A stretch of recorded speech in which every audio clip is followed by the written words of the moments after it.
Mau rapik. Jedel lah. Iya, mabur. Ngedul meneh. Ambles bumi. Jedel meneh. Mabur. Enak tak tanjake pokoke. Ora kowe arep maju perang ya apa? Sak ngarepku kowe iki meneng wae to. Manuk kae ngegongke swiwine ning kala mangsane pepes swiwine. Ngono? Glopa-glape. Glopa-glape. Gajahe kepengin menek. Eloke. Kowe iki omong apa? Aku malah nembang to iki. Ayo Sencaki arep ngopo kowe? Kowe arep ngopo? Kowe ngeyel karo Setyaki apa perlu tak jempalani meneh? Isih kurang nggonku ngajar karo kowe. Kurang. Ayo ketono, gondho wesi kuning. Keprun ndasku. Neng nganti aku cilik sambat gedhe nglekar, sambat loro meguru karo kowe. Lho. Apa kowe bar meguru anyar? Sencaki, aku iki anak Semar. Semar iki dewa Wijawantah. Aku nek wis diwenehi kekuatan karo Semar. Lihatlah. Tontonen aja kedep. Kok ndak dikira aku gawe-gawe. Ya? Belan ya. 1 2 3 4 mengkari ndase tok. Ndase dindelepke sisan ora? Ndase dindelepke sisan ora? Dindelepke ora? Ayo kowe tak takoni, ndelepke ya? Lho, ada. Jedel meneh sirahe. Lho. Ndelepke ora? Ndelep. Terus langsung saka kene ding ding ding ding ding ding ding. Aku mabur Sencaki.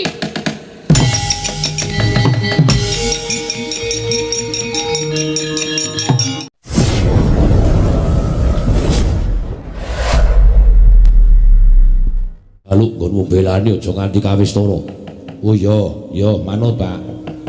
Dadi aku iki ora melu Pak Dindorowati ning ngestokke dawuh Bapak. Kowe belanono Bagong. Lah iya aku ngestokke dawuh Bapak. Yo. Mangkat belanono Bagong, ewang-ewang ngono, mesake. Wah, kae pono kawan. Kae abdine Ngamarta.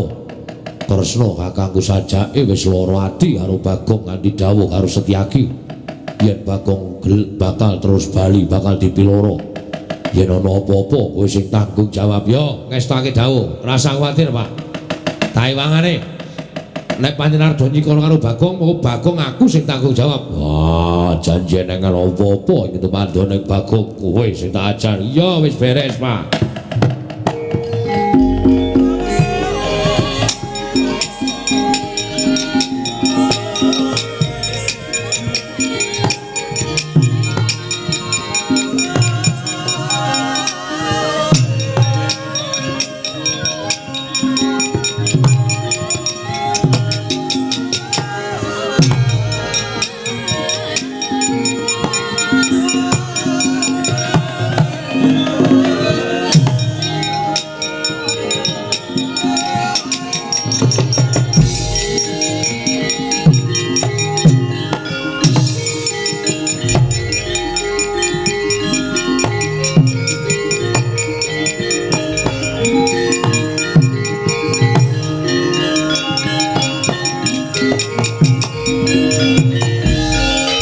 Carian putra lamun kawekasan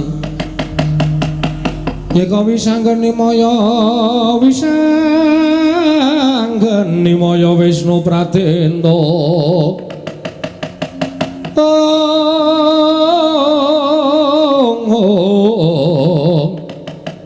wisanggeni maya Wisnu Pratenta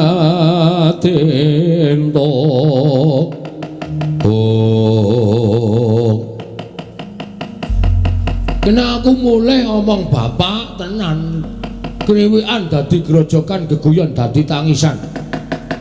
Lah kok sinuwun Darawati kok cubriya karo bapak. Mongko niate bapak ki nyelametke kahanan Ngamarta. Bapak mergo entuk impen nek Ngamarta arep ke taman pegebluk. Lah kok malah dikira bapak arep kepengin duwe derajat bangkat srana kenggonan pusaka 3. Walah, bapak ki nek gelem sugih ki ket biyen. Ora saiki iki lagi pengen sugih, ora saiki iki lagi pengen derajat pangkat. Nek pengen derajat pangkat iki kan biyen. Ya kowe Kresna kowe. Sinayang Manggelo. Ratu ki nek awake ireng mesti cubriya karo sapa-sapa. Lah kok dadi tekan semono lek mung ngegagas karo bapak. Tak kandhake Semar. Nek Semar nesumbo dadine negara Ngamarta aku wis leleh luweh. Wis mbok aku pokoke iki. Aku nek lapor bapak dadi geger mesti aku ya disalahke. Bagong tumbak cucukan, cangkeme ora tau diatur. Ngrekoso to? Nek ora tak laporke, Kresna arep bungahi. Mengko terus omong sapa-sapa nek Semar duwe niat liya, awe cilaka, Semar elek. Wah wis aku ki dalam suasana berdiri di persimpangan yang bersama-sama sulit. Jan wis ning menah luweh kowe entek obat pirang-pirang ya luweh. Nek ora tak omongke bapak ndak tuman bae Pak lho kowe dipaido karo Sinuwun Ndarawati Pak perkara kowe ora trima masalah iki rampungna karo Sinuwun Kresna wae Pak.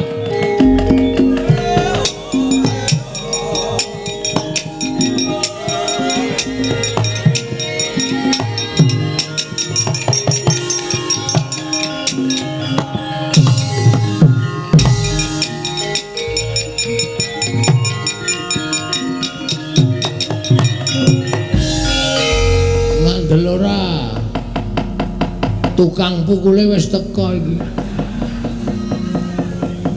Bagong. Anu nggih. Ndara Setyaki. Iya. Kok le tindak kok kesusu? Nuwun sewu lho biasane niku nek nyawang Bagong ora ngonten niku. Niki kaya le kejem delok kula. Kuwi gatine napa? Bagong. Nun, kuwi arep endi? Ajeng wangsul. Bali endi? Ayo nang omah. Bali kok nang parane wong. Aku didhawuhi dening Kanjeng Koko Prabu Ndarawati, kowe di ora entuk bali. Jarine kowe arep wadul perkara negara Ngamarta. Kowe arep wadul karo bapakmu yen nggonmu mboyong. Pusaka telu ora kelakon mergo dialang-alangi Kanjeng Koko Prabu. Padha karo kowe adu-adu antaraning bapakmu karo Koko Prabu. Kowe seneng yen gawe geger. Kowe seneng yen kabeh padha congkrah. Mula dina iki aku kon ngoyak karo kowe supaya aja bali ning Karang Kadempel. Terus nek kula nekat bali tak jotosi. Ngandel ora. Wis Semar ki dadak kongkonan aku ya ngapa to ya. Biasane ki diokongani Petro kok dadi aku ngono lho. Wah wis masalah meneh. Ya aku mulai ya dijotosi nang kene ra urung kaya dikethake. Rumah sawu kok repot temen to iki aku. Bose dina iki kowe niat nang kene apa bali? Nek niat kula bali. Kowe arep wadul. Mergo kula bapak nggih dinyek kalih Ndara Kresna, dikira bapak niku duwe niat ala, duwe kepengin duwe derajat pangkat. Sarana alasan negara Ngamarta bakal ke taman pegebluk terus nyilih pusaka telu. Sinuwun Kresna cubriya karo bapak nek ke bapak kepengin dadi wong derajat, dadi wong pangkat. Lah niku tegese ra nglarake ati to. Kula anake Semar, nek bapak kula dolake kaya ngoten niku ati kula ya lara. Perkara iki rasah didawake. Kowe nang kene wae rasah nendi-nendi. Nang kene wae rasah sing makani sapa? Nang kene nek nganti dinan-dinan terus kula ngelih piye ya? Mula kula tak wangsul tak lapor karo bapak mawon. Mungkin perkara niki men dirampunke bapak karo Sinuwun Kresna. Niku tegese adil. Ya ngono kowe nekat. Nggih nyuwun ngapunten den paripaksa kula nekat. Ya nekat tegese kowe wani karo Setyaki. Mboten. Sumpah ora. Terus kok kula wani karo sampean niku kula niku sing arep nggo menang apa? Sampean duwe godhong si kuning, kula blas ora ndek pusaka napa-napa. Terus sampean kulino gelut, kula niku blas ora tau gelut. Nek nantang wani. Nek gelute mboten wani. Mula kowe aja bali. Kula ajeng wangsul. Nek bali padha karo wani karo Setyaki. Ora kowe lah wong iki piye to ya? Halo. Ora wani. Sing muni wani sapa? Lho, ora wani nang kene. Mboten lajeng wangsul. Ajeng wangsul ajeng matur Bapak. Yen ngono kuwi wani karo Sencaki yen arep bali. Ora, Ndara yakin sumpah. Kula ora arep wani karo sampean. Sing tulung nggih menang kowe napa?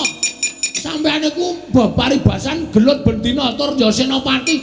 Lah kok kula ajeng wani karo Ndara Cakri yen to menang napa? Mang gagas to. Cebol gaya wulan wutang etung lintang. Ora bakal kelakon cepak wurunge timun mungsuh duren. Kula timune sampeyan durene glundunge mesti memet. Yen ora gelem tak glundungi kowe nang kene wae. Kula ajeng wangsul. Nang kene wae. Kula ajeng wangsul. Aku wis ngadeg. Mulai, kula ajeng mulai rasa mulai, kula ajeng mulai. Yes. Kok tegel ya kataku. Semok metu ke capek dasku. Wah, larang ngono pancen wis. Wis aku kesonjombaya tenan iki nang Ngamarta. Monggo mesti iki sing didhawuhi kaya aku ora mung Sencaki tok. Ngibarate kaya dene iwak kecemplung nang sega. Ora bakal iso ilang mung gari ngemplok. Mesti tekan ning pati aku. Wis iki nek ora mlayu mulai nang Karangka jempel dijur-jur nang negara Ngamarta malah ngrekoso uripku nek ora.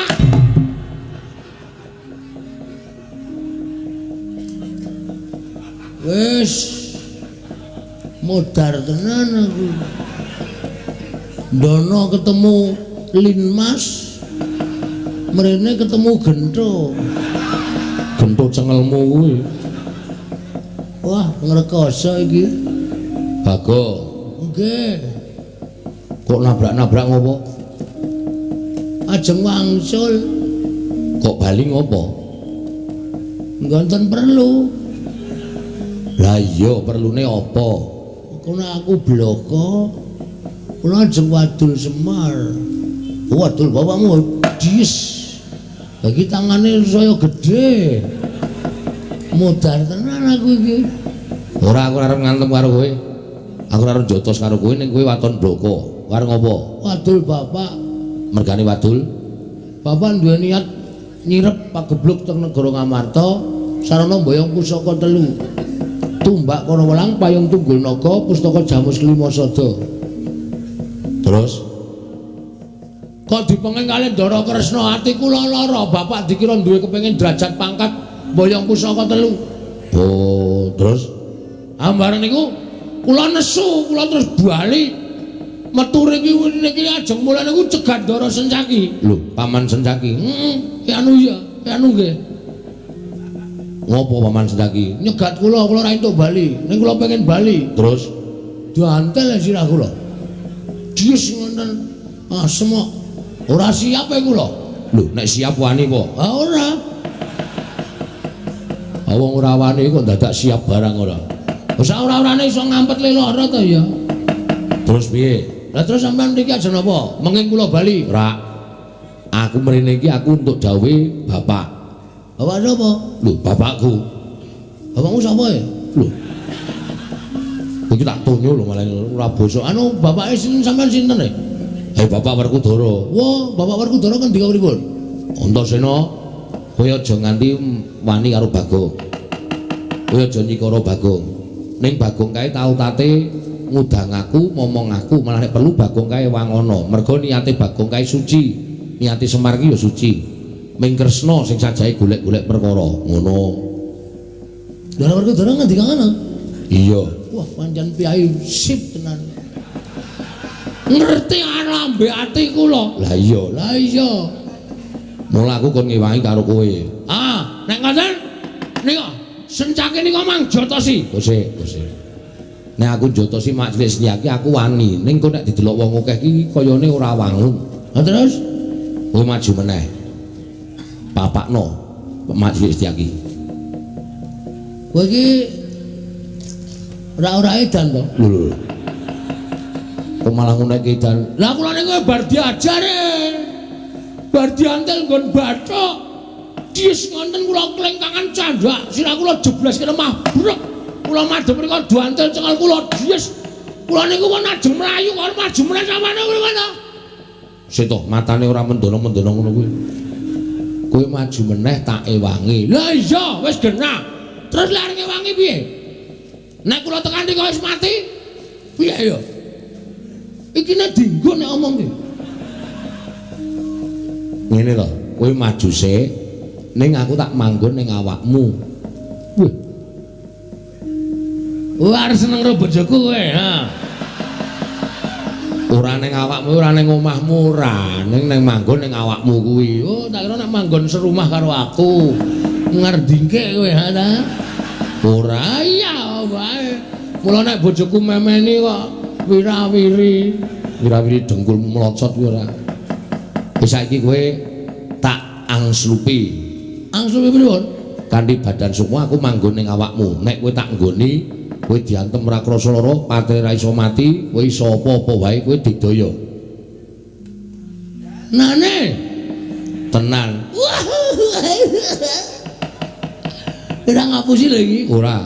Serius lho? Iya, serius. Carane Ngamet ambegan, aku tak mlebu ning awakmu. saniki? Iya.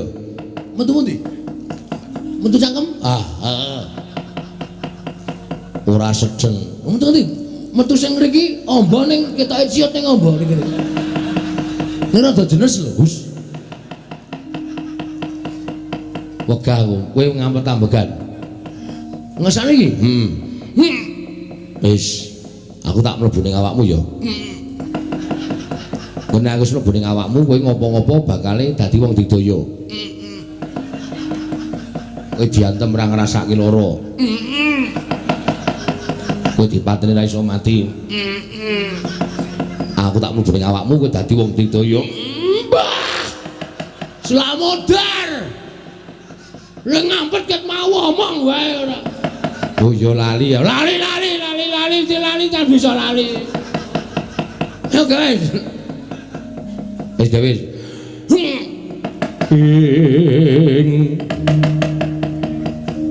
Tiba kantep bayu atmaja ngeling ana risang. Ngeling ana risang Satria Wiratama. Oh. Wis kok. Wis. Aku wis mlebu.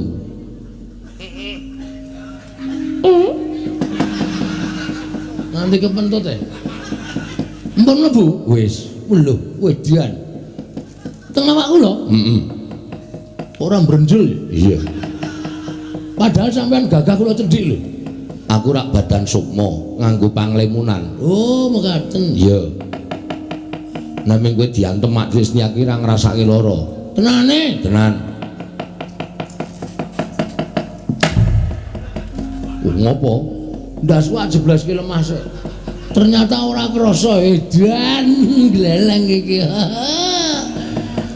Saya sencaki aja meng kowe sak mara tuamu wonten kan kene.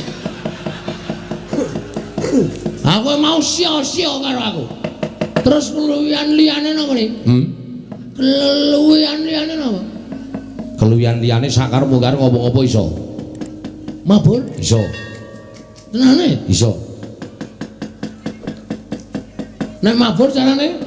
Sikile gedruke lemah ping 3. Engko terus iso mabur. Asli? Iya. Niat batin mabur karo gedruk lemah ping 3.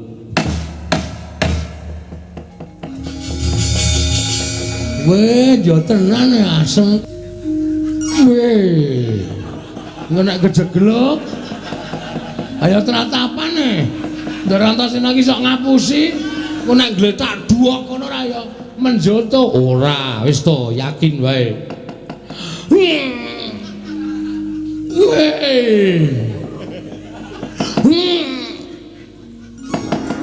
Weh, lah tenan e.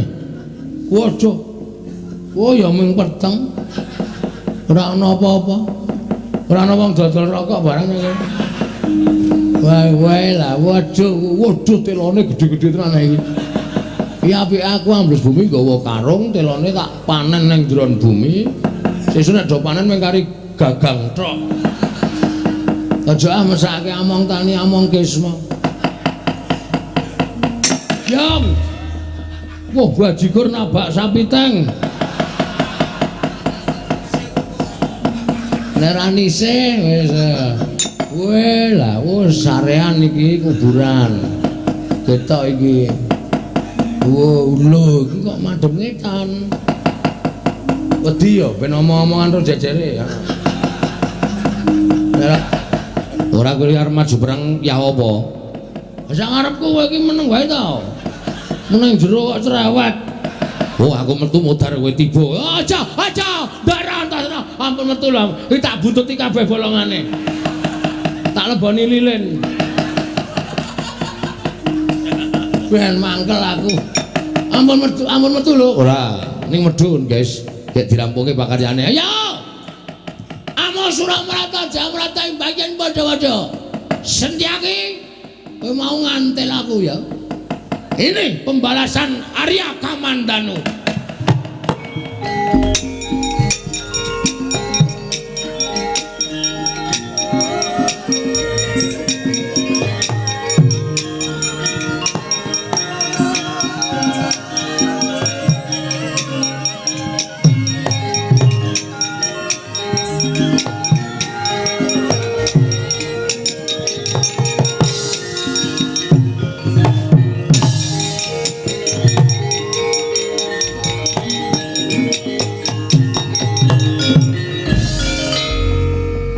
Ewake wis diajar karo Setyaki isih begogok neng kene.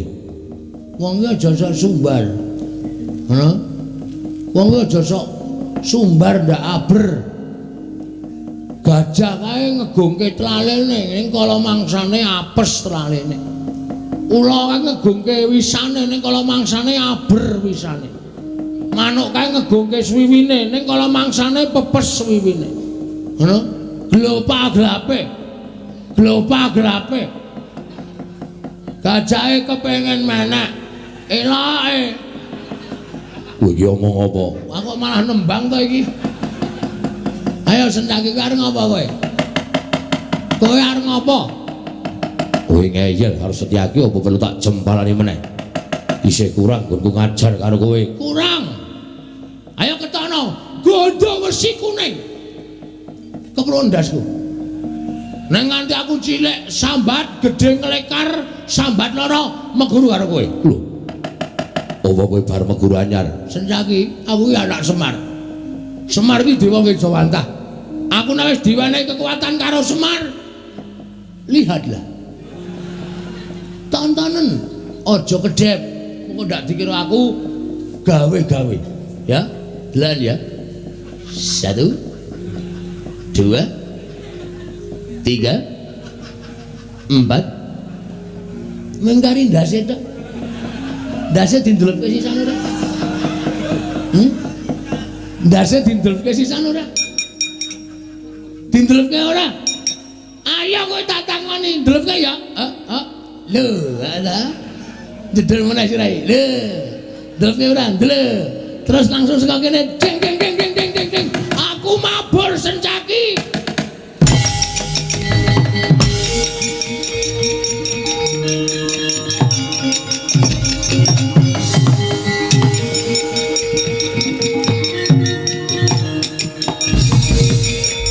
Kok tenan. Bagong medeni iso ambles bumi iso mabur. Kok ora kula sumanggaken kula mboten saged mengsah Bagong gilani katidayan. Nun sewu nggih. Paman Garboruji wonten menapa Bagong saged ambles bumi saged ngambah dirgantara kula sumanggaken nggih.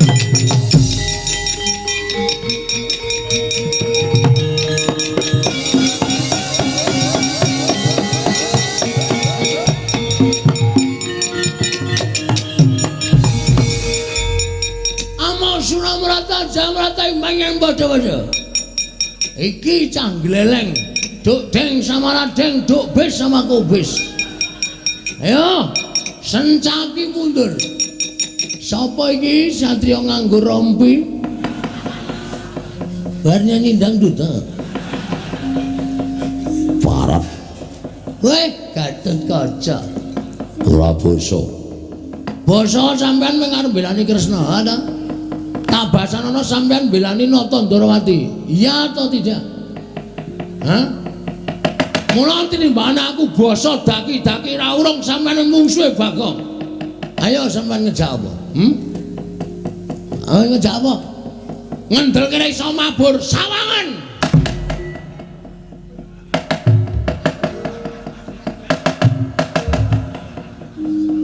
Edan ra wedi. Medun. Medun kaya aku banter. Medun kok alon-alon. Welo ngece we. Padahal aku ora iso medun banter. Hah? Mabur wis tak duduke.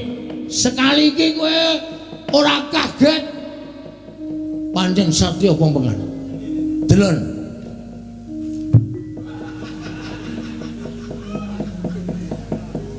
Asem ira wedi.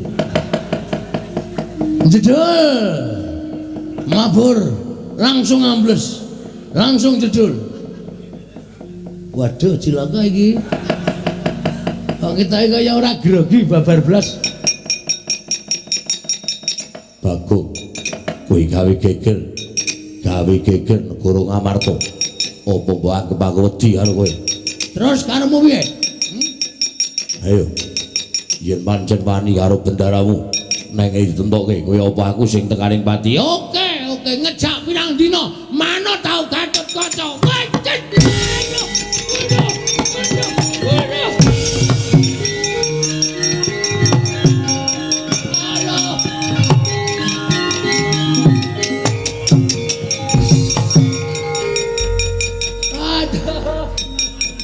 Aduh.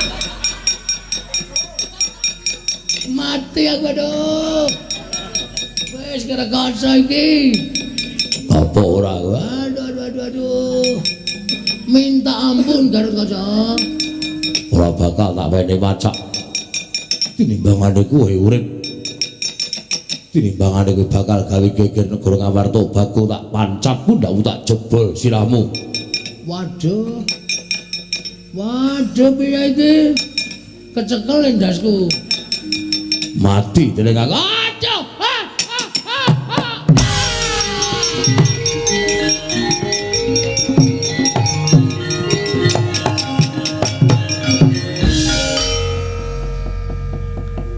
Kiai Semar. Paripaksa aku tumindak kaya ngene. Yen pancen Siwa Semar nglumputke Gatut Kaca tak akoni. Aku kleru ning anakmu ya kleru. Gawe untran-untran gawe geger ning negara Ngamarta. Mula kudu nampa paukuman ingkang sakmurwat. Bagong, aku njaluk ngapura. Paripaksa aku tegel karo kowe, Bagong. Asem yo akeh semute to kene iki.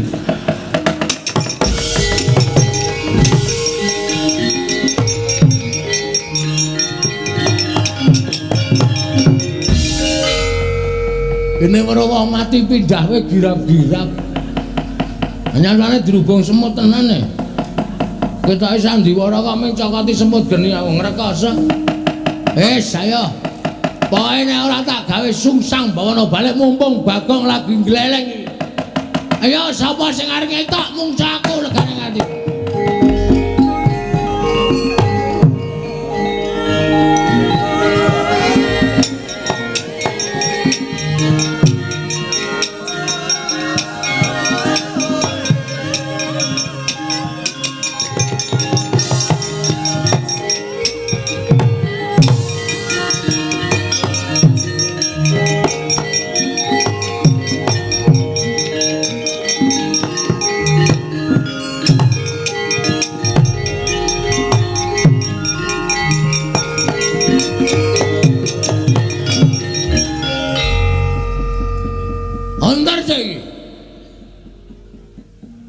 Ya dasar para nyata Bagong. Kan mbelani Kresna ya ana. Gatut Kaca wedi karo aku. Gila karo aku sencaki mundur. Kok dadi kowe arep musuh Bagong iki tanggo menang apa? Bagong mentas meguru anyar. Sawangan dina iki Bagong iso ngambandir Kantara.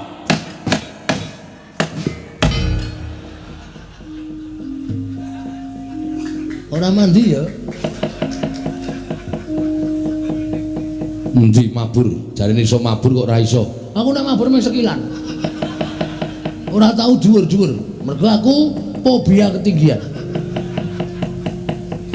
Mabur ora iso, ambles bumi sawangan ora. Wedan. Kok macet kabeh iki? Ora ana sing belani bablas iki. Lha iki piye iki nek iki Nantarja kok sik tak telitine. Apa ana kabel sing kucul? Utawa ana mesin sing rusak kok dadi aku ora iso mabur ora iso ambles bumi iki mesti ana sebabe. Wah. Sinchan wis metu. Sinchan biasmu. Ya salahe ra omong-omong. Mau ora ya omong-omong dadi kula niku ora patek kisinan ora. Piye iki? Minggir. Minggir ganti aku. Ampun gelut lho Kakang Adi. Wis ben. Nek kono wangi Siwa Ndrawati tak wanenane go, tak jajale Kakang Antarja karo Antarsena iki menang sapa? Aku ora marahi lho iki kok dadi masalah meneh iki kok. Iku sing disalahke aku meneh iki kok Dan. Menengo. Ngopo kan? Didhawuhi karo Siwa Ndrawati Bagong ora entuk bali. Oh sik, Bagong ora entuk bali iki Bagong arep bali nang sapa? Wong Bagong bali nang omahe dhewe kok ora entuk ki piye? Kuwi hake Bagong. Kuwi kamardikaning Bagong arep bali nang omahe. Perkara Bagong arep ngopo-ngopo ning omahe iki wis purba wasisaning Bagong. Tur karo meneh tak delok iki mau bapak paring pangandikan. Paring pangandikan piye Dimas? Yen to tumbak karo welang payung tunggul naga. Pustaka James Lima Sada uwal saka pagedhongan pusaka melu lakuning Bagong. Ateges apa kang dadi sediyane Semar kuwi lahir batin ora ana niat liyane nggone bakal kepengin gawe tentrem negara Ngamarta. Apa ngono Dimas? Aku sing didhawuhi bapak. Malah aku sing didhawuhi supaya ngayomi karo Bagong aja nganti dipulasara karo Kakang Antarsena, Kakang Garutaca lan Mak Jlik Setyaki. Ngono Dimas. Ya yen pancen ngono terus aku piye? Apike malah kowe karo aku saiki melu ning Karangkadempel. Mergo iki wong Ngamarta karo bapak ya sarep budane Karangkadempel. Lah Siwa Ndrawati wis to, rasa dadak melu Siwa Ndrawati. Mane kowe melu kewirangan, kowe melu wisin, kowe manut aku apa manut Siwa Ndrawati? Ya wis aku melu Dimas Antarsena. Lah ngono malah kepenak kok. Apik iki perdamaian iki jenenge. Ora ana permusuhan. Sampeyan ya ora duwe anu rasa kali kula to? Ora Bagong. Syukur. Melu seneng kula melu bungakan tanpa upama. Iya. Wis nek ngono Kakang Manjinga jroning bumi sik mengko tak sasmitani nek aku arep makan ning Karangkadempel. Oh ya Dimas aku manut karo kowe Dimas. Heeh kan.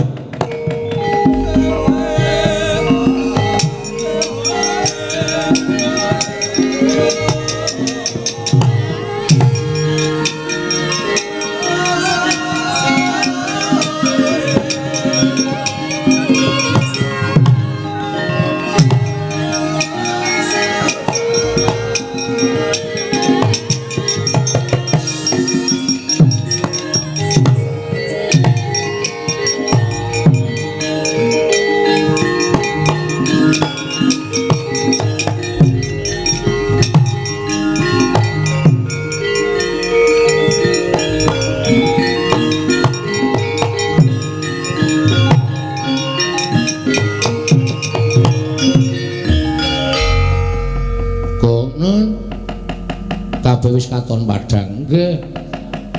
Wis kowe bali yo. Anu nek mulai senane bapak. Lho kok senane bapak mergane kula ora nggawa pusaka telu. Tumbak karo welang payung tunggul naga pustaka Jamus Miang Jimat Lima Sada. Aku ngerti niate kakekne Semar kuwi pancen suci lahir batin. Anu nggih. Mula kowe tak kandhani. Pusaka telu mau sejatine ora pusaka bain-bain, nanging pusaka mau kedadian saka Nalindra ingkang sekti Mahambara. Mula pusaka telu mau panggraitane tanpa beda kaya menungso. Nggih. Lah kuwi sawangen saiki.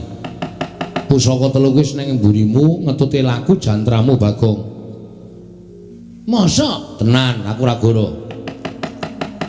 Udus. Wedian. Niki napa mbiyen kedadian saka menungso? Iya. Menungso kabeh tur Nalindra kabeh. Wah, mula kok dong karo karepe Bagong. Niki napa tumbak Kurawelang. Sing niku Payung Tunggul Naga. kok kaya gada. Lagi mingkup. Oh. Ku nek digarke ya iso. Oh nggih. Sing kaya layang tanpa tulisan iki. Pustaka Jamus Myang Jimat Kelima Sada. Ora saben wong iso nyekel kuwi ya. Nggih. Bejo kowe iso nyekel kuwi, aku wae ora wani nyekel pusaka telu. Ning jarine Punden Pandhawa nek arep nggawa pusaka telu kuwi disembah sik. Hah? Disembah. Menuju kuwalan. Oh nggih, siap. Kemarang pusaka menika kula beto wonten Karang Kadempel, Ndara. Ya, kono gawane ning Karang Kadempel. Malah kondo bapakmu iki nom-noman lancur-lancur Pandhawa tak irit ning Karang Kadempel, bantu karo bapakmu. Gong. Wah, siap matur sembah nuwun. Pun nek ngoten kula tak beto pusaka niki nyuwun pamit nggih, Ndara Tasina. Ya sing ati-ati aja kaya bocah cilik ya, Gong. Nggih, matur sembah nuwun.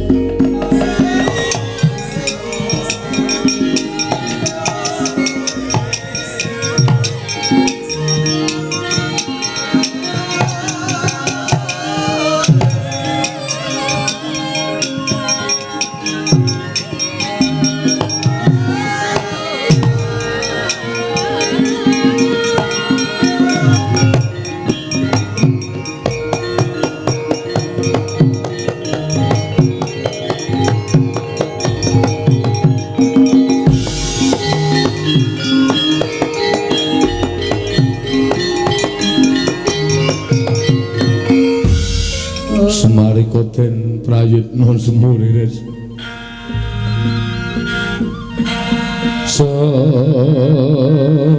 semuriris eko balik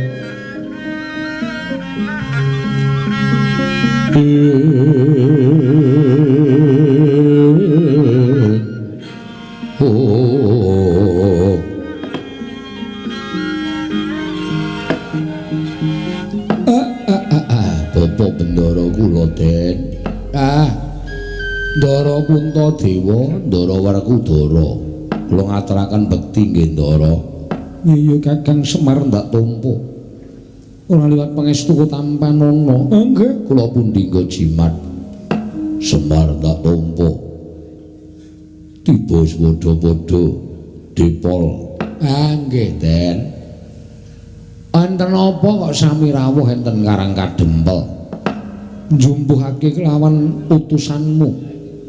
Ya kuwi Bagong ing nalika semana nyuwun ngampil pusaka katelune negara Ngamarta tumbak Karawelang Payung Tunggul Naga lan pustaka Jamus Myang Jimat Kelima Sada. Apa wis sira tampa Kyai Semar? Sampun kula tampi Ndara. Malah sakmangke sampun semare wonten ing Karang Kadempel. Pancen niat kula nyuwun ngampil pusaka katiganipun menika supados sakmangke sageta kinaryosrana anggen kula hambirat Sukerta ingkang badhe tumandu wonten Praja Ngamarta. Mengkono Kyai Semar nggih. Lan boten wonten cecek niat sanesipun anggen kula mboyong pusaka telu menika nggadahi gegayuhan sanesipun menika boten lair batos. Ndara kula kinten sampun ngertos dhateng Jawi lan lebeting Semar. Iya Kyai Semar. Yen to pancen kaya mengkono, Puntadewa kelawan kadangku Dimas Werkudara mung jumurung kersaning Kyai Nayantaka mangsa borong bab padhang lelakon ing Praja Ngamarta Kyai Semar. Nggih, Ndara ngestakaken dawuh. Semareka den prayitna samuriris eka balik om titiyani gandayani trisanya purnama sasi kilar-kilaran ing tengah latar milang lintang bima sekti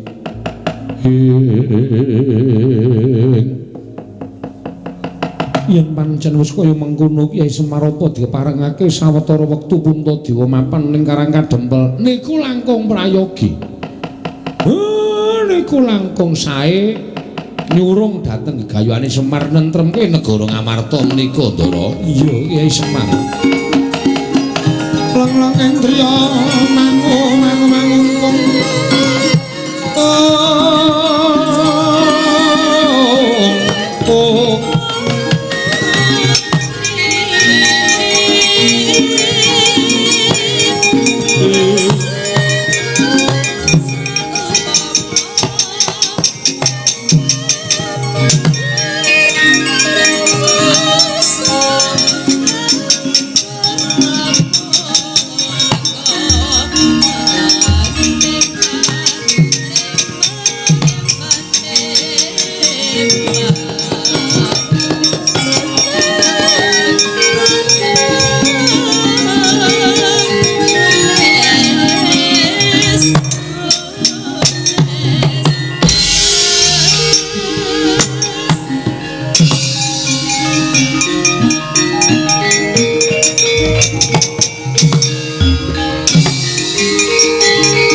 Kuncing langit kelap-kelap katon lir kincanging risang mawe gandum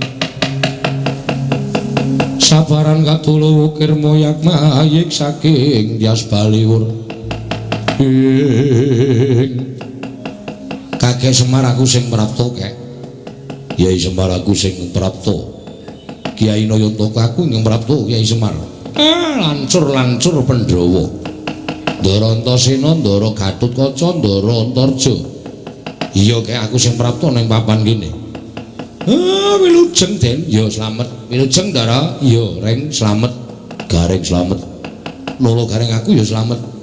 Ndara Antasena, Ndara Gatotkaca, Ndara Antarja wilujeng, ya Truk aku slamet. Ya Petruk aku slamet. Ya Petruk aku tansah pinanganing kawidadan. Gong ora ngabekti ndara-ndara. Dendam aku isian. Dendam ngopo? Kae Gatotkaca kae mau nugel ndasku lho, Tru. Apa iya? Untung wae ndasku lentur. Ditugel ora apa-apa. Ming-minger. Diapure ora. Wis saiki wis di ngapura, Wis wawuh. Wis wawuh. Wis damai. Ha iya. Bagong aku njaluk ngapura Bagong. Wes ngopo ngapura apa? Kowe tegel karo aku kok. Ora, aku ora tegel karo kowe. Nyatane nek aku ora diangslupi Ndara Antasena, mati aku wisan, Truk. Ya wis sesuk meneh ora Bagong. Anggere sesuk wani karo aku titine Nana kowe. Apa, Gong? Titine Nana. Titenono kok titinono. Nana wis ora pandang bulu. Pokoknya ada bulunya nggak pandang. Kalau pandang bulu kan ada bulunya dipandang. Asri. Sami enten apa Ndara? Kakene Semar jumbuh karo nalika semono aku ketemu karo Bagong jare negara Ngamarta bakal ke Taman Sukerta. Ning mergo kakene Semar gone bakal mbirat sarana pusaka 3. Mula aku karo Kakang garwa Kakang Antarja niat mbelani sarta njurung marang lekasing kakene Semar. Syukur. Ora pancen ngoten. Malah kepasang yogya katujing numerga tumrap kula gegayuhan kula niku bakal kasembadan. Kelakon gegayuhan kula ning pacobane mesti uga enggal nekani. Ngono ya kek nggih. Mula niki mboten dangu melih pacoban niku mesti bakal teko. Mula kula pasrahke sampeyan sing prayitna ngati-ati lho Ndara. Kula tak ketemu karo bapak sampeyan. Pareka den prayitna sumureres.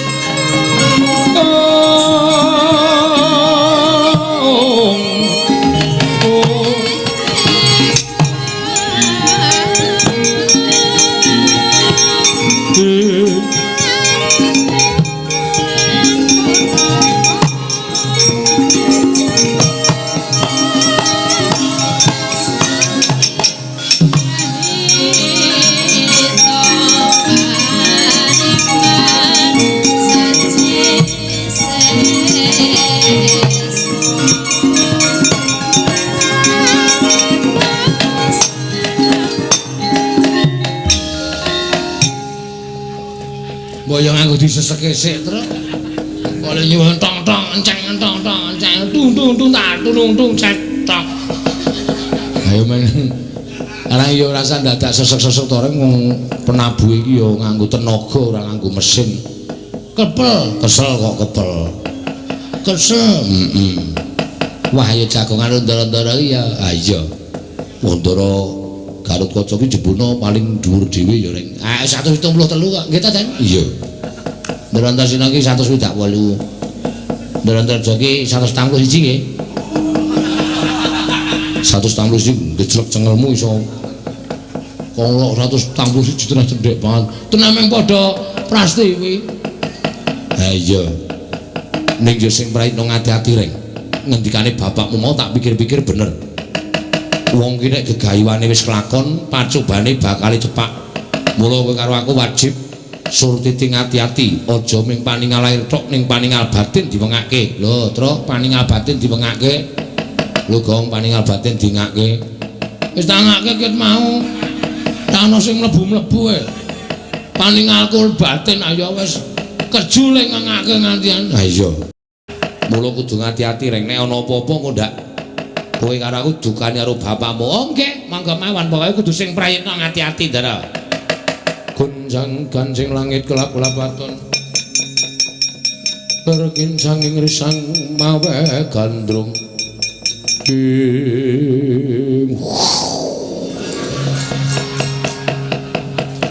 Ucap kanthi nalika semanten.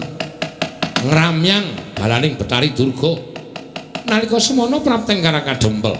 Sigra sumusup anggane ngrisang Antarja. Malik tinggal Sang Antarja nyandhak ing Rai Raden Garukata linarak kaget Sang Antasena wau.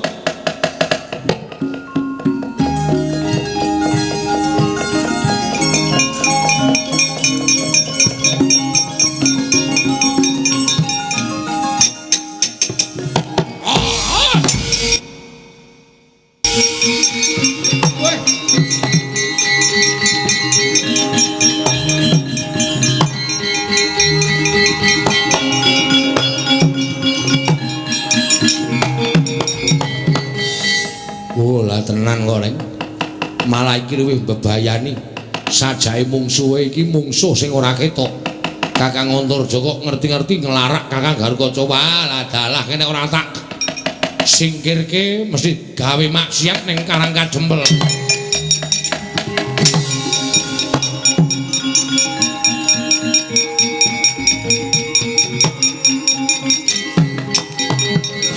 Hati-hati, Tru. Orang ngalamun. Petro. Ngopo to, Rek? Ora ngalamun, aku ki mak ler kok ngalamun. Ora ngalamun lho, Tru, yaene iki kok demit tenan iki.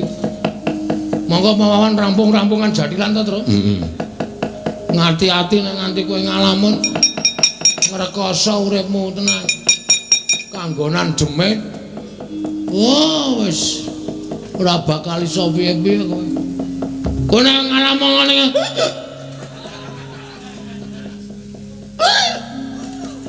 Ngopo e, Gong? Keselak apa piye, Gong? Kok kaya ora, Gong? Lho kok matane Malik? Gong, Gong. Kowe sadar ora, Le? Wah, tenang kayak bocah ngene.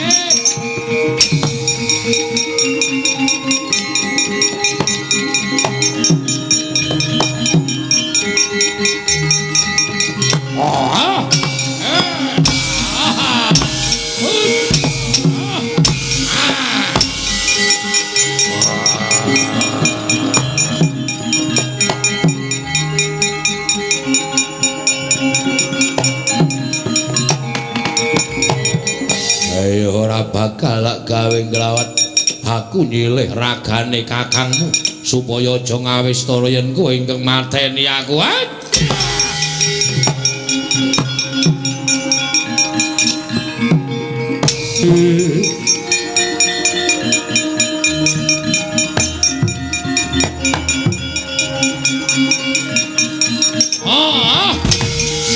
Eling Kang.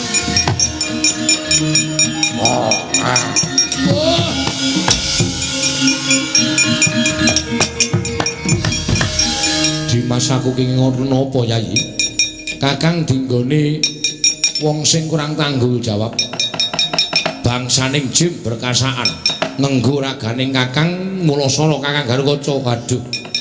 Adiku Garukaca piye? Ora apa-apa Kang, ana semingkir. Iki dudu gaweanmu ning gaweanku aja melu-melu Kang.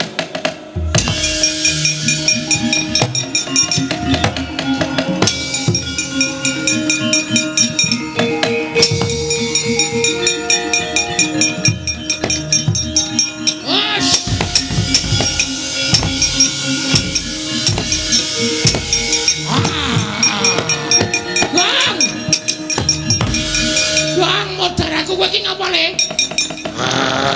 Wes kowe iki ngapa kowe Kang Suman?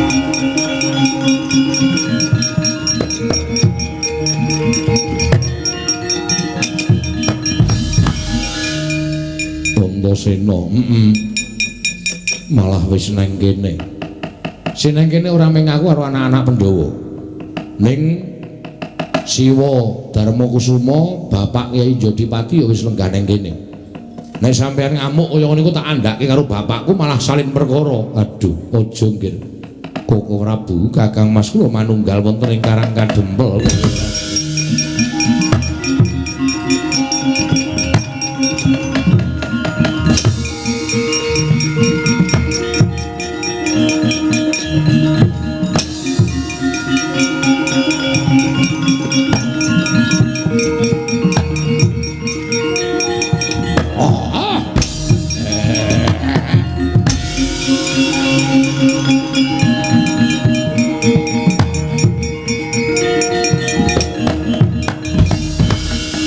Larta saking Gudha Sang Kuru kula yen amutusa Sang Sri Ladal bujleng-bujleng iblis lanat padha jek-jekan adiku malah sajake pasrah bongkokan karo wong-wong Karang Kadempel ya ndi Semar yen pancen ora duwe niat sakliyane bakal gawe tentrem negara Ngamarta mesti wae kowe iso ngasorake marang Jajal Wreka.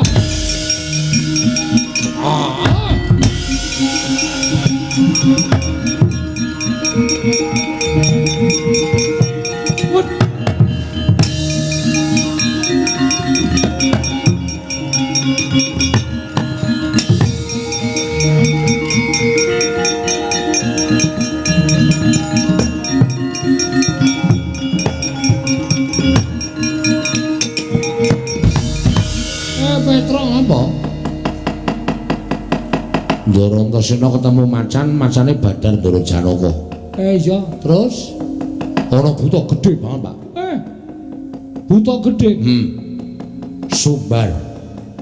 Ayo, nek pancen Semar ora duwe niat liyane mbangun Ngamarta, mesti wae iso ngalahke Jajal Wreka. Jenenge Jajal Wreka.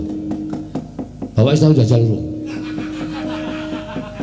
Jajal sapa? Jajal Wreka ki mau? Kowe jeneng kok jojal-jejel ora. Kowe lungguh nang mburiku kene. Kaya ngapa wujude buta Jajal Wreka? Tak sawange Panakawan ngantos-antos lho, Pak. Iya.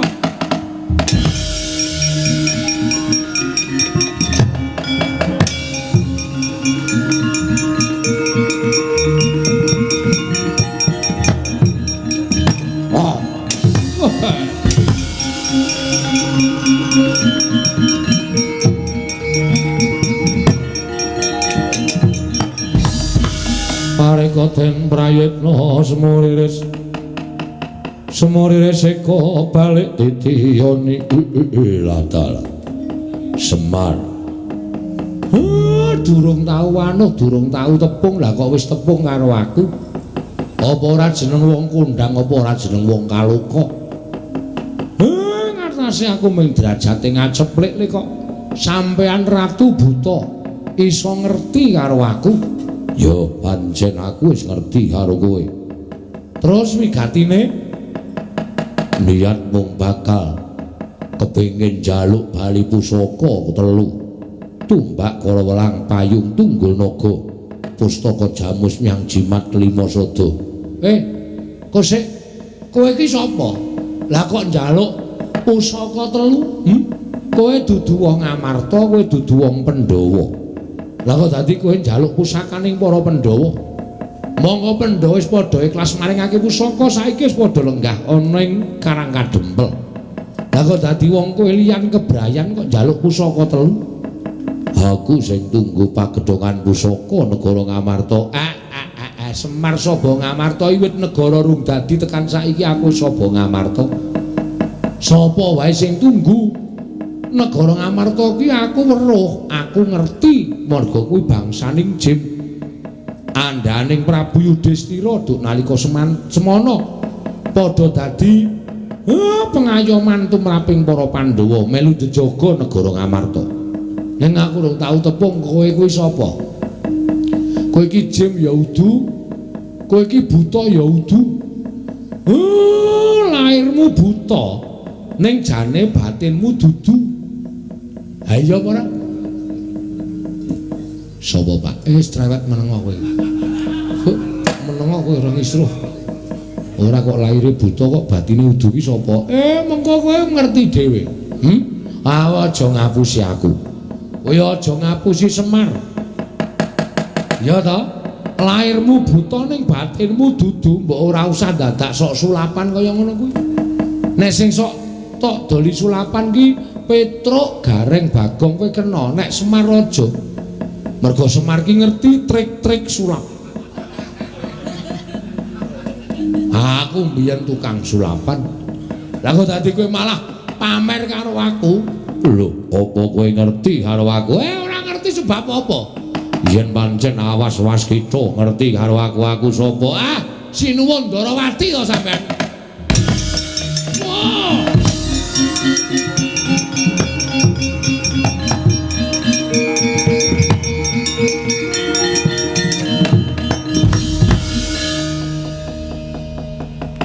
Aku percaya marang kelantipan panggraitamu Semar. Angin nuwun sewu Kakang Semar. Wektu dina iki tetep Nata Ndarawati ora percaya lamun Kyai Semar ora duwe niat liya kejaba mung gawe tentrem negara Ngamarta. Buktine ngatasi mung bakal mberat pagebluk wae kok dadak nganggo sangu pusaka telu. Iki rasa kuwatir penggalih Nata Ndarawati gandeng Semar kuwi urip ning alam padang jejering menungsa. Saapik-apike menungsa mesti tau tate tumindak ala, sak ala-ala ning menungsa mesti kesasapan watak becik. Kuwi wis dadi kodrating Wang Mahanasa. Mula ora usah dadak walang ati kowe jujur karo aku, niatmu apa Semar?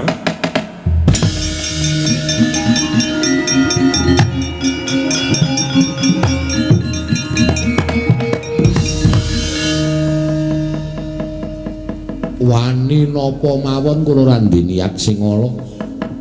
Niat kula setunggal mung kepengin dandan-dandan negara Ngamarta. Gandeng kula menika dadi pengayomaning wong Ngamarta. Kula niku wong sing saguh momong. Nek enten napa-napa kalian sing kula omong sing dicucuh Semar. Gandeng Pandhawa niku sing kula omong, mongko Pandhawa bakal nampa pacoban. Nggih menika wujudipun pegebluk. Mula sadurunge niku teka kula mbudidaya supaya mbirat pacoban niku kala wau. Kaya dene kula weruh Ngamarta menika ketekan mendung supaya aja nganti banjir lan udan. Mendung niku kula singkirke. Niku gaweane pamomong. Lah kok malah niat kula sing kaya ngeten? Manganggep kula niku duwe niat sing ala. Sinuwun, ampun kaya ngoten. Sampeyan duwe panyakra bawa sing elek kali kula. Monggo niat kula mboten ajeng tumindak elek. Saniki mangpresani. Nata Ndarawati kali senjata cakra niku mboten iso dipisahake. Kekarone manunggal tetunggalan nyawiji. Ngoten. Mang titeni nek niat kula elek senjata cakra mboten ajeng wal saking kancing gelung sampeyan. Ning nek niat kula apik mboten katabetan rasa ala. Senjata cakra manunggal kali pusaka 3. Mang titeni, Ndara.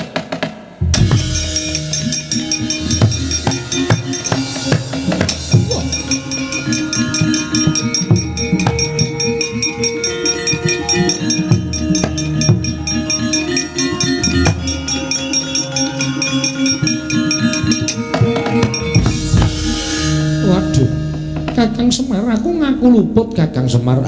Nggih. Mboten perkara kula kulina sulapan lho niki. Ning pancen bener, senjata cakra niku panggraitane ya ora beda kaya menungsa. Iya, Kyai Semar. Yen ngono aku ngakoni yen to niate Kyai Semar kuwi becik. Lan aku manunggal kan para Pandhawa. Mengke kala mangsa senjata kula kondurke Ndara. Iya, Kakang Semar.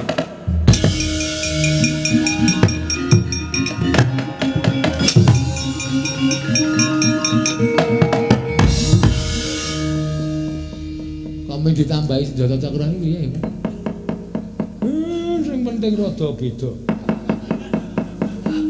Aku nek nganggo Teguh Yuwana slamet sungsari Gusti. Aku ndak diarani tekan ora padha wae.